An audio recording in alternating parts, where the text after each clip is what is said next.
Film dibuka dengan Poppy Wright yang duduk sendirian di apartemennya di New York. Ruangan itu dipenuhi koper yang belum dibongkar, foto-foto perjalanan di dinding, dan tumpukan catatan perjalanan. Namun tidak ada kegembiraan di wajahnya. Poppy baru saja kembali dari sebuah liburan yang seharusnya ia jalani bersama Alex Nielsen, sahabatnya selama bertahun-tahun. Liburan itu berakhir dengan pertengkaran besar, dan sejak hari itu, mereka tidak lagi saling menghubungi.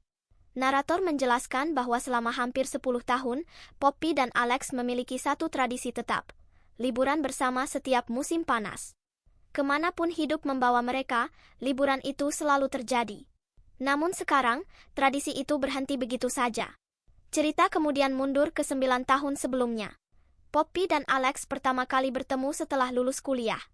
Mereka berasal dari kota kecil yang sama di Ohio, dan tanpa sengaja harus menempuh perjalanan pulang bersama.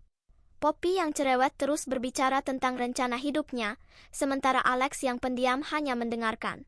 Meski kepribadian mereka bertolak belakang, perjalanan itu menciptakan kedekatan yang tidak terduga. Setahun kemudian, Poppy menghubungi Alex dan mengajaknya pergi berlibur bersama. Dari sinilah semuanya dimulai. Mereka sepakat menjadikan liburan sebagai tradisi tahunan. Tidak ada komitmen selain satu hal. Setahun sekali, mereka akan pergi bersama. Seiring waktu, hidup mereka berjalan di jalur yang sangat berbeda. Poppy pindah ke New York dan bekerja sebagai penulis perjalanan. Hidupnya diisi dengan bandara, hotel, dan kota-kota asing. Film kemudian menampilkan rangkaian liburan mereka selama bertahun-tahun. Di Kanada, Alex baru saja putus dari pacarnya, dan Poppy menjadi tempatnya meluapkan kesedihan. Di New Orleans, mereka berpura-pura menjadi pasangan suami istri untuk menghindari pertanyaan orang asing, dan kedekatan itu terasa semakin nyata. Di Norwegia, Poppy jatuh sakit, dan Alex merawatnya sepanjang malam, menunjukkan perhatian yang lebih dari sekadar sahabat. Meskipun semakin dekat, keduanya tidak pernah membicarakan perasaan. Poppy terus berganti pasangan dan menolak menetap. Alex mulai menjalin hubungan serius dengan seorang wanita bernama Sarah yang menginginkan masa depan stabil. Setiap kali Poppy mendengar tentang Sarah, ia merasa tidak nyaman, tetapi memilih menyembunyikannya. Alex pun menahan perasaannya setiap kali Poppy bercerita tentang pria lain. Titik balik terjadi saat liburan di Italia. Untuk pertama kalinya, Poppy dan Alex datang bersama pasangan masing-masing.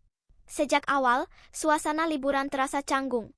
Ketegangan semakin memuncak ketika Poppy mengalami krisis emosional akibat ketakutan akan kehamilan yang tidak direncanakan.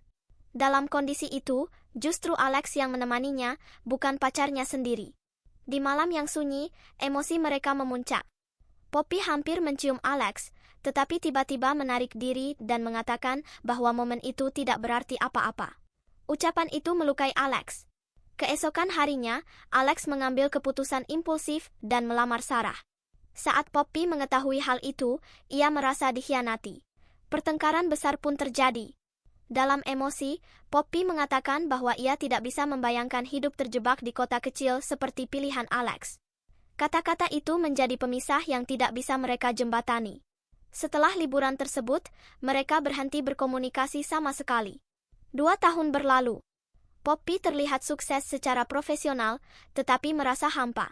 Semua perjalanan terasa kosong tanpa Alex.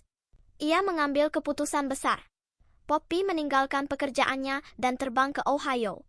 Di sana, ia menemui Alex dan menyatakan bahwa ia siap tinggal, bukan pergi. Ia siap memilih hidup bersama Alex. Film ditutup dengan Poppy dan Alex memulai hidup baru bersama. Tradisi liburan mereka tetap berlanjut, tetapi kini bukan lagi sebagai dua sahabat, melainkan sebagai pasangan yang akhirnya memilih satu sama lain.